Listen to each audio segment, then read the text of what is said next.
Bismillahirrahmanirrahim. Assalamu alaikum. Dear students, I am Sajid Ali, your maths teacher. आज 24 अप्रैल 2021 है और आज हम यूनिट 6 की एक्सरसाइज नंबर 6.4 करेंगे। तो इस एक्सरसाइज के अंदर भी बेटा फैक्टराइज हमने करना है।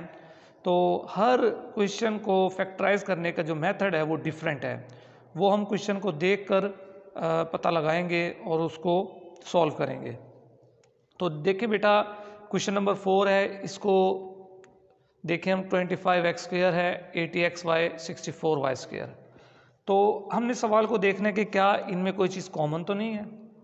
25, 80, 64 इन तीनों के फैक्टर्स डिफरेंट हैं, कॉमन फैक्टर इनमें कोई नहीं है। यहाँ x है, यहाँ x है, मगर यहाँ y है, तो यानी कि कोई चीज़ कॉमन नहीं आती।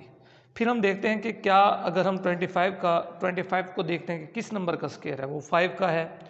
इसी तरह बेटा 64 जो है वो 8 का है।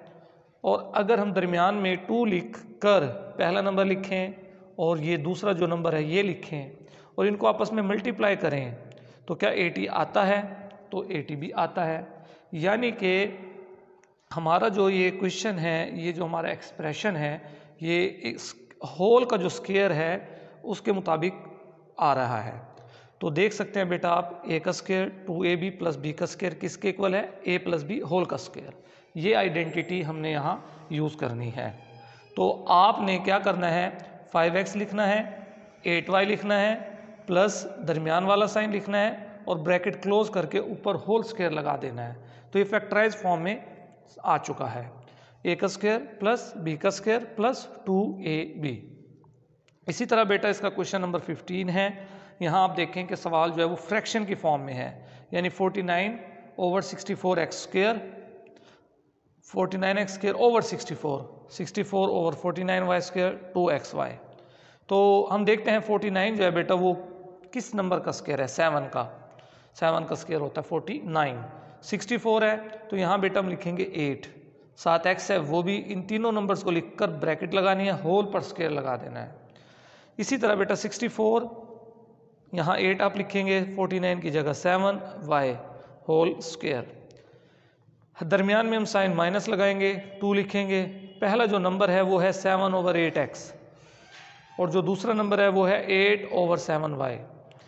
अब अगर आप इनको सॉल्व करें, 7 से बेटा कट हो जाएगा, 8 से कैंसिल हो जाएगा, तो क्या बचेगा बाकी 2xy। यानी यही चीज़ मौजूद है अगर इसको हम सॉल्व करें। और अगर इस तरह लिखते हैं तो हमारा एक फार्मूला जो है, जो हमारी आइडेंटिटी है वो कंप्लीट हो जाती है। तो वो आइडेंटिटी क्या है, a और ये जो बेटा b है ये लिखना है। अब कुछ बच्चे सवाल करते हैं कि सर ये जो दरमियान में 2ab है ये कहाँ गया। तो देखें बेटा आइडेंटिटी में यहाँ a प्लस b है, जब हम ओपन करते हैं तो ये 2ab आ जाता है। इसको अगर हम सॉल्व करें तो ये 2ab आता है, लेकिन अगर क्लोज करेंगे तो ये नहीं लिखना, ठीक है। यानी इस फॉर्म से ये इस फॉर्म में कन्वर्ट हो चुका है। अब हम चलते हैं क्वेश्चन नंबर 11 की जानिब, जो मैंने यहाँ नहीं करवाया। तो इसमें बेटा देखें आप 2a² - 64a + 512 है।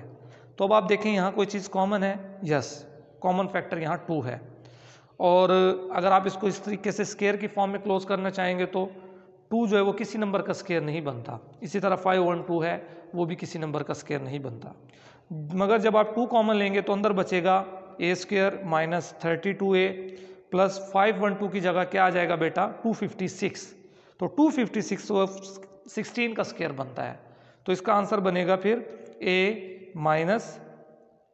- 16 होल का स्क्वायर। तो इसकी आपने प्रैक्टिस करनी है, अगर आपको ना समझ आए तो रब्ता करना है। अब हम चलते हैं एक्सरसाइज 6.5 की जानिब। बेटा ये भी वही क्वेश्चन है, फैक्टराइज द फॉलोइंग एक्सप्रेशन। तो हमने क्या करना है, अब देख लेना है कि ये सवाल की कंडीशन कैसी है। तो यहाँ देखें बेटा -6 + 6y² है। यहाँ हम देखते हैं कि 6 कॉमन है। पहले आप इसको रीअरेंज कर लेंगे, यहाँ बेशक आप लिख भी लें रीअरेंजिंग, यानी आपने ये 6y² शुरू में लिखना है, -6 को इस तरफ लिखना है।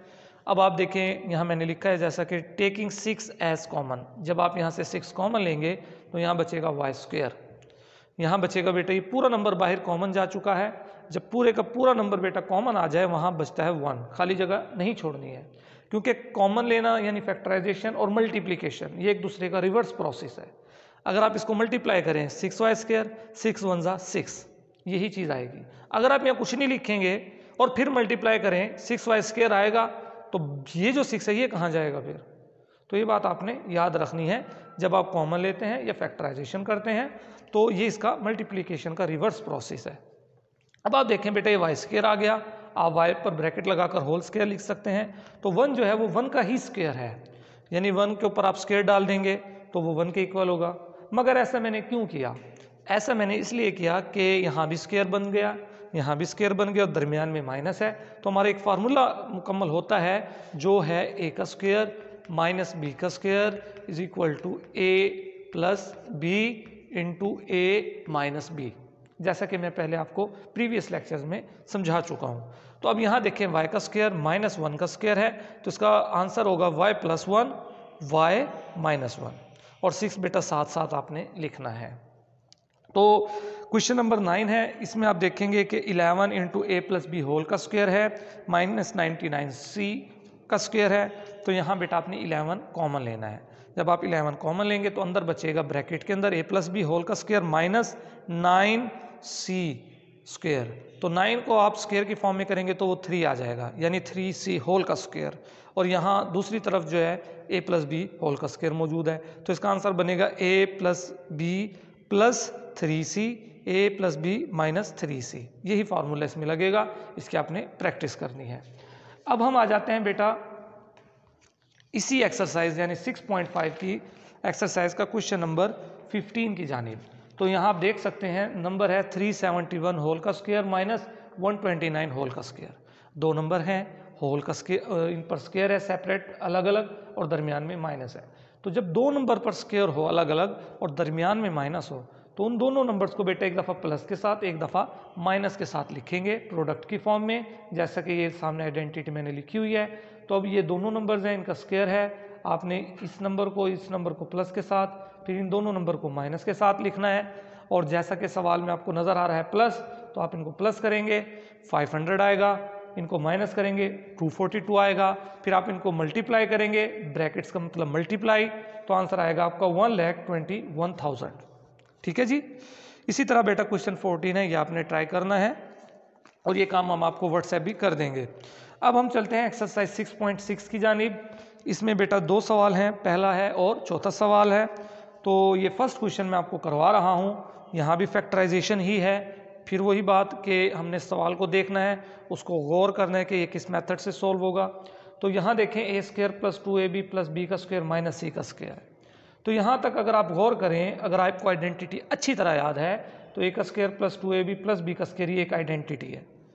तो इसको आइडेंटिटी को क्लोज करना है हमने, a का स्क्वायर 2ab प्लस b का स्क्वायर माइनस c का स्क्वायर ये सेपरेट है। यहाँ कौन सी आइडेंटिटी लगी है बेटा? यही वाली आइडेंटिटी लगी है, a का स्क्वायर 2ab प्लस b का square a plus B whole का स्क्वायर, बिल्कुल सेम, साइन भी वही है। तो इसको क्लोज किया हमने माइनस c का स्क्वायर। अब यहाँ दूसरी आइडेंटिटी लग रही है जो आपको मैंने बताया था कि अगर दो नंबर पर स्क्वायर हो और दरमियान में माइनस हो तो एक दफ़ा प्लस और एक दफ़ा माइनस करेंगे। अब ये a और b और ये c आपस में ऐड नहीं होंगे, जैसा कि इनको हमने ऐड किया है, क्योंकि ये सेम नंबर्स थे तो ये एक कैटेगरी के नंबर से ये ऐड हो गए। अगर a के साथ है तो ऐड हो सकता है, b के साथ ऐड हो सकता है, लेकिन अगर डिफरेंट नंबर हैं जैसे ये a plus b plus c तो ये आपस में ऐड या सब्ट्रैक्ट नहीं होंगे। ठीक है बेटा, ये बातें आपने याद रखनी है, ये बहुत काम की बातें हैं। तो इन चीज़ों की आपने इन सवालों की प्रैक्टिस करनी है। अगर बेटा फिर भी आपको कोई बात कहीं से समझना है तो आपने मुझसे रब्ता करना है। अल्लाह हाफिज़।